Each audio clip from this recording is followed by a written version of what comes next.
US election सामने है और हम में से बहुत सारा इन्वेस्टर का मन में ये क्वेश्चन है कि हम लोग जो म्यूचुअल फंड में इन्वेस्ट करते हैं या फिर डायरेक्ट स्टॉक मार्केट में निवेश करते हैं तो हमको इन्वेस्टमेंट करने से पहले यूएस इलेक्शन तक रुक जाना चाहिए या फिर म्यूचुअल फंड में अभी थोड़ा सा लमसम कर दे या फिर यूएस इलेक्शन रिजल्ट तक वेट कर जाए या फिर यूएस जो रिजल्ट होने वाला है प्रेसिडेंशियल इलेक्शन उसका इफेक्ट स्टॉक मार्केट और म्यूचुअल फंड इंडस्ट्री में इक्विटी रिलेटेड जो फंड्स है उसके ऊपर क्या आने वाला है। ये सब बहुत सारा क्वेश्चंस है, बहुत सारा लोगों को लमसम लेके डाउट में है, मार्केट कौन सा तरफ बिहेव करेगा उसको लेके डाउट है। तो इस वीडियो में हम लोग ये सारे जो आप लोगों के मन में एक प्रश्न आता है ये सभी का आंसर देने का हम कोशिश करेंगे। नमस्कार दोस्तों, मैं हूं संजय और आप देख रहे हैं आपका चैनल संजय टॉक्स। जो लोग भी चैनल में नए हैं नीचे जो रेड कलर का सब्सक्राइब बटन है उसको क्लिक कीजिए, पास में बेल आइकन को भी क्लिक करके रखिए ताकि मैं जब भी न्यू वीडियो अपलोड करूं वो आप लोगों के पास पहुंच जाए। तो चलिए वीडियो को शुरू करते हैं। तो देखिए यूएस में जो इलेक्शन है वो ये नवंबर मंथ का 3 नवंबर प्लान्ड है, उसमें वो इलेक्शन होगा।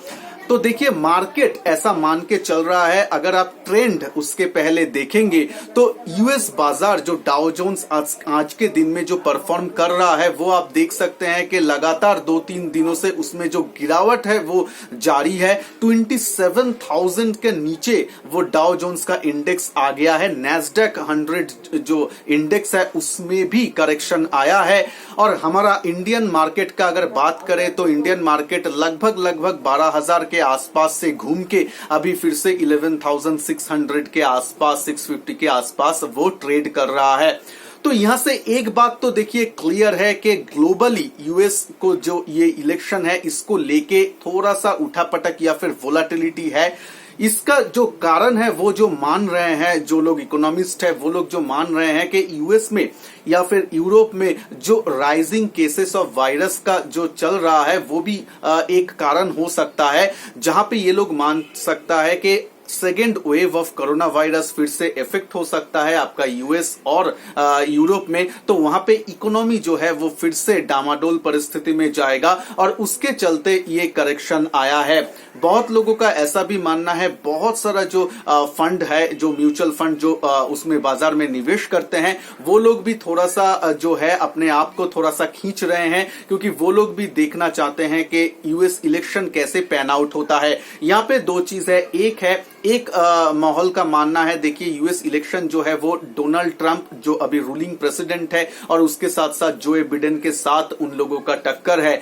तो बाजार मान के चल रहा है अगर मान लेते हैं कि डोनाल्ड ट्रंप फिर से इलेक्टेड होके आता है तो बाजार में एक कंटिन्यूएशन रहेगा। उनका जो पॉलिसी है वो ऑलरेडी बाजार को मालूम है, उसका जो इंडस्ट्री को लेके इंडस्ट्री रिलेटेड पॉलिसी है वो बाजार को मालूम है, उसको जो सोशलिस्टिक पॉलिसी है वो भी मालूम है। वो क्या कर रहे हैं, अच्छा कर रहे हैं या बुरा कर रहे हैं उसके बारे में मैं डिस्कस नहीं कर रहा हूं। मैं ये बोल रहा हूं कि उसका जो ऑलरेडी एस्टेब्लिश्ड पॉलिसी है वो बाजार को मालूम है, तो वहां पे कुछ सरप्राइजेस नहीं रहेगा। तो उस हिसाब से अगर डोनाल्ड ट्रंप फिर से इलेक्टेड होके आता है तो जो स्टॉक मार्केट है उसमें कंटिन्यूएशन रहेगा, तो बाजार ये जो वोलाटिलिटी है उसको पचा लेगा और उसके बाद नियर टर्म में आपको वोलाटिलिटी ज्यादा देखने को नहीं मिलेगा। लेकिन एक माहौल का ये भी मानना है अगर जो बिडेन आता है तो बाजार थोड़ा सा रुक सकते हैं, बाजार थोड़ा सा नीचे के तरफ भी जा सकता है क्योंकि देखिए, और ये शॉर्ट टर्म के लिए होगा क्योंकि जब भी एक नया प्रेसिडेंट आता है तब उनको मिनिमम 3 मंथ्स तो लगता ही है चीजों को समझने में, चीजों को समझने के बाद पॉलिसी को इंप्लीमेंट करने के लिए। और बाजार भी ये जो 2-3 महीने रहेगा जो शॉर्ट टर्म ड्यूरेशन रहेगा उसमें बाजार भी ये कैलकुलेट करने का कहीं ना कहीं कोशिश करेगा कि जो बिडेन का पॉलिसीज क्या है, इंडस्ट्री को लेके पॉलिसी क्या है। आप जानते हैं कि यूएस जो मार्केट है वो बहुत टेक निर्भर होता है, तो टेक्नोलॉजी को लेके क्या पॉलिसी रहता है ये भी बाजार देखना चाहेगा।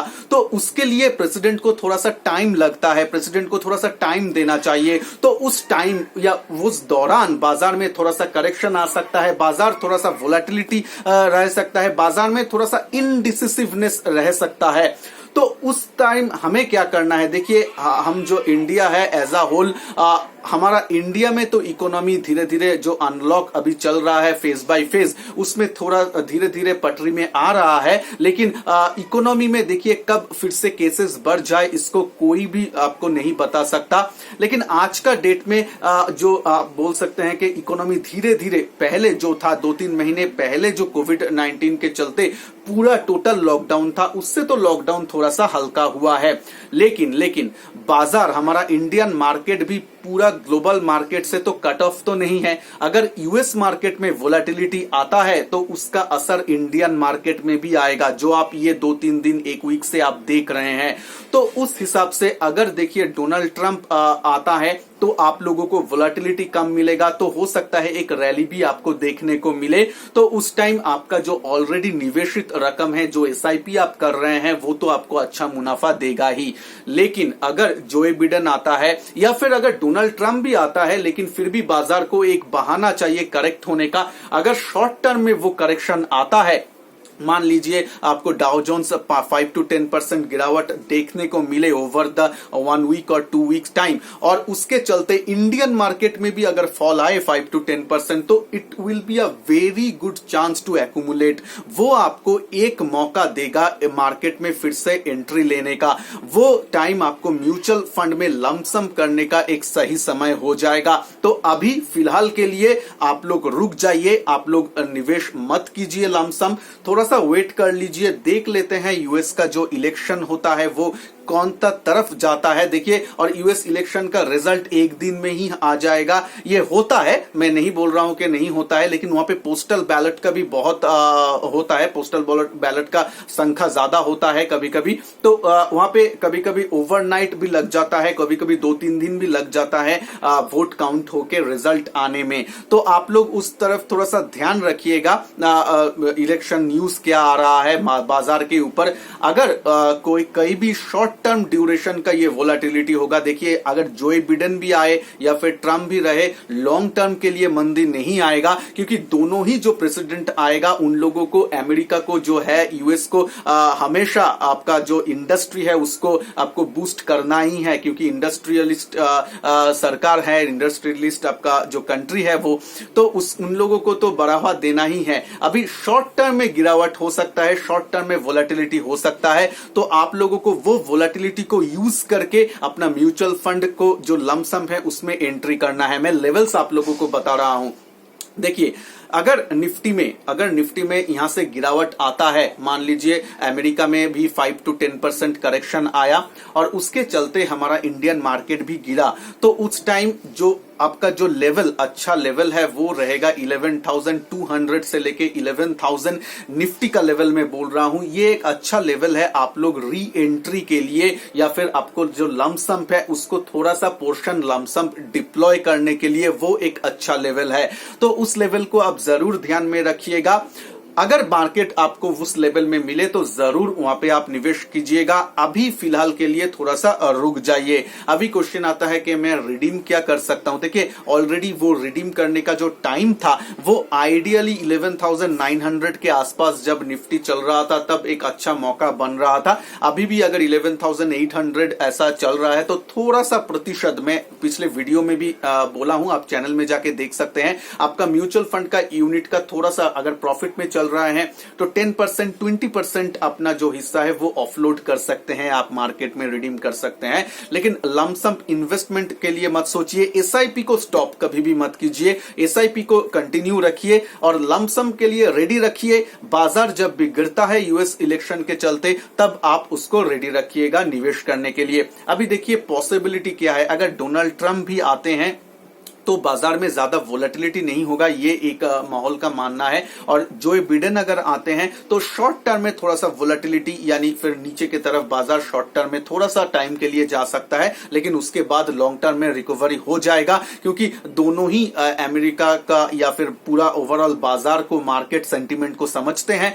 मार्केट को अच्छा या इंडस्ट्री को अच्छा करने का दोनों का ही प्रयास रहेगा। लेकिन ट्रंप के सामने बहुत सारा कुछ चैलेंजेस है, जैसे कि मान लीजिए अभी कोविड-19 चल रहा है, तो आपको लोगों का मन में क्वेश्चन आएगा कि अभी डाउ जोन्स क्यों गिर रहा है ज्यादा। देखिए कहीं ना कहीं ये वायरस का जो काउंट है, नंबर ऑफ पेशेंट्स जो हॉस्पिटलाइजेशन हो रहा है, वो इस मंथ नंबर थोड़ा सा ज्यादा आया है कंपेयर टू प्रीवियस मंथ। तो वो लेके मार्केट या फिर आपका जो इकोनॉमी है थोड़ा सा चिंतित है कि ये सेकेंड वेव ना आ जाए, या फिर हम लोग फिर से लॉकडाउन के बातचीत चल रहा है, यूरोप में भी चल रहा है, लोकल लेवल में यूएस में भी थोड़ा कुछ काउंसिलर या थोड़ा सा जो एकदम लोकल लेवल में है वो लोग चिंता कर रहे हैं कि थोड़ा सा लॉकडाउन को फिर से चालू करेंगे या नहीं। तो ये सब अगर आता है तो इकोनॉमी के लिए वो सेटबैक होता है, और अगर इकोनॉमी लेस परफॉर्म करेगा, कंपनीज का अर्निंग्स कम होगा, तो शेयर मार्केट उस तरह से नीचे की तरफ ही आपका रिएक्शन देगा। तो डाउ जोन्स में जो ये एक वीक से आप गिरावट देख रहे हैं, ये मेनली इसका कंसर्न है। तो देखना है तो ये तो कंसर्न मेनली बोला जा रहा है, लेकिन पीछे ये भी कारण है कि सामने इलेक्शन है।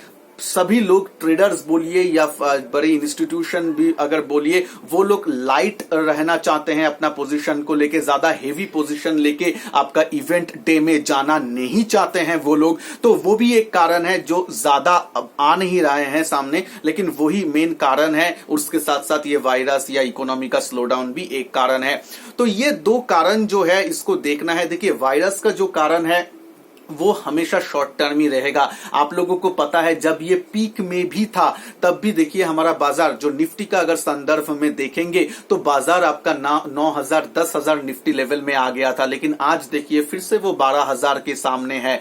तो आपको क्या हुआ, वो जो शॉर्ट टर्म वोलेटिलिटी रहा उसको अगर हम यूज करते थोड़ा सा लमसम के लिए, तो आप देखते हैं कि इस टाइम आपको अच्छा मुनाफा मिलता। तो जब भी ऐसा वायरस के दौरान अगर कुछ न्यूज आता है वो हमेशा शॉर्ट टर्म रहेगा, क्योंकि एज अ ह्यूमन हम लोग कहीं ना कहीं उपाय तो ढूंढ ही लेंगे कि कैसे हमको न्यू नॉर्मल में जीना है। क्योंकि देखिए हमेशा हम घर में बंद होके नहीं रह सकते हैं, ऑफिस सब कुछ क्लोज करके, इकोनॉमी को शट डाउन करके नहीं बैठ सकते हैं। तो थोड़ा सा प्रिकॉशन लेके, थोड़ा सा सब कुछ अपने प्रिकॉशन लेके, प्रॉपर प्रिकॉशन लेके हम लोगों को तो इकोनॉमी स्टार्ट करना है। लेकिन अगर इसके चलते नी जर्क रिएक्शन आपको मिले, थोड़ा सा मौका मिल जाए 5 to 10% करेक्शन का, तो आप उस टाइम 5% या 2% जैसे भी आपको करेक्शन मिले, जैसे आपके हाथ में पैसे हैं उसको थोड़ा थोड़ा आप निवेश करने के लिए सोचिए। मैं लेवल बोल दिया हूं, फिर से रिपीट कर रहा हूं, 11,200 से लेके 11,000 लेवल बहुत अच्छा लेवल है री एंट्री के लिए। लेकिन पूरा पैसा मत डालिए, एटलीस्ट 20 या 30% आपका लमसम का अमाउंट तो जरूर वहां पे डालिएगा। तो डायरेक्ट स्टॉक मार्केट में जो लोग निवेश कर रहे हैं उन लोगों के लिए मैं बता रहा हूं, देखिए आपको स्टॉक स्पेसिफिक आप लोगों को मौका मिलेगा। आप लोग थोड़ा सा थीम अपना डिफरेंट रखिए। थीम में आप लोग थोड़ा सा जो डोमेस्टिक प्ले है, जो ये फेस्टिव सीजन में ज्यादा प्ले होता है, उसमें रहिए। जैसे कि देखिए जितना भी आप यूएस में, चाहे जोए बिडेन आए या फिर हमारा डोनाल्ड ट्रंप आए या फिर हमारा जोए बिडेन आए, जो भी आए, हमारा घर में तो रंग करना या फिर आपका मतलब घर का काम करना वो सब तो रहेगा। तो आपका जो पेंट कंपनीज है, बर्जर पेंट, एशियन पेंट्स, वो सब खरीद के रखिए। आपका जो टू व्हीलर्स कंपनी है, जो लोग मतलब फेस्टिव सीजन में ज्यादा बिकवाली होता है, वो सब खरीद के रखिए, क्योंकि वो सब तो चलने वाले हैं यूएस में, चाहे जो भी आ जाए। तो ये जो थीम है इसको थोड़ा सा प्ले कीजिए, थोड़ा सा कंजम्पशन के ऊपर रखिए। नवंबर में थोड़ा सा कंजम्पशन के ऊपर जोर दीजिए। अच्छा खासा 1-2 प्राइवेट सेक्टर बैंक के साथ आप रह सकते हैं, जैसे कि कोटक बैंक हो गया, आप ऐसा बैंक के साथ रह सकते हैं। एचडीएफसी बैंक, एवरग्रीन बैंक, उसके साथ रह सकते हैं। ऐसा कुछ थीम को आप प्ले कीजिए। ज्यादा मतलब ज्यादा पोजीशन या हेवी पोजीशन मत रखिए, थोड़ा सा लाइट रहिए। लेकिन देखिए क्योंकि बाजार जब नीचे आएगा, ये थोड़ा सा एक्यूमुलेट करने का टाइम रहेगा। उसके बाद जैसे ही बाजार में रिकवरी आएगा, तब आप थोड़ा सा प्रॉफिट बुक करने के लिए सोचिएगा।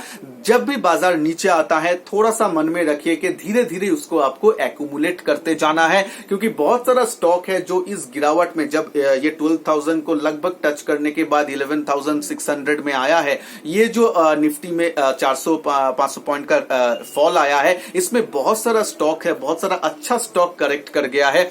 वो सब स्टॉक्स में जो फंडामेंटली गुड है उसमें आप ये करेक्शन में एंट्री लेने के लिए सोच सकते हैं। मैं 2-3 स्टॉक का नाम ऑलरेडी आप लोगों के साथ ले लिया। वो सब स्टॉक को देखिए, फ्लेवर में आप लोगों को बता दिया, थीम बोल दिया, उसके हिसाब से आप लोग देखिए। और जो लोग म्यूचुअल फंड में निवेश कर रहे हैं, आपका जो कोर पोर्टफोलियो है उसमें रहिए। यूएस बेस्ड है जो आप नैस्डैक 100 ईटीएफ या फिर S&P 500, अगर आप इंटरनेशनल यूएस बेस्ड में निवेश कर रहे हैं तो आप लोग वही जो मैं बोला वो अप्रोच रखिए। इलेक्शन को देखिए, अगर वोलेटिलिटी आता है तो उसमें आप लोग थोड़ा सा निवेश करने के लिए लमसम सोच सकते हैं। एसआईपी को कंटिन्यू रखिए, नजर बना के रहिए, अलर्ट रहिए। जो भी होगा शॉर्ट टर्म के लिए ही होगा, लॉन्ग टर्म के लिए तो ये नहीं हो सकता है। अगर फिर से सेकेंड वेव भी आ गया, मैं वर्स्ट सिचुएशन भी पकड़ता हूं, अगर वर्स्ट सिचुएशन तो हम लोग ऑलरेडी कवर करके आए हैं ऑलरेडी, जो हमारा इंडियन मार्केट में फरवरी मार्च में हुआ था, तो उससे तो ये अभी खराब नहीं होगा क्योंकि ऑलरेडी हमारे पास वो एक्सपीरियंस है कि कैसे थोड़ा सा चीज को हैंडल करना है। यूएस में भी उन लोगों को थोड़ा सा मतलब एक्सपीरियंस है कि कैसे हैंडल करना है। तो आप ये जो नीजर्क रिएक्शन आता है तो इसको आप यूज कीजिए। एंट्री करने के लिए थोड़ा सा लमसम रेडी रखिएगा, हाथ में थोड़ा सा पैसा लेके बैठिए। अभी लमसम मत कीजिए, थोड़ा सा वेट कर जाइए, यूएस इलेक्शन को देख लीजिए।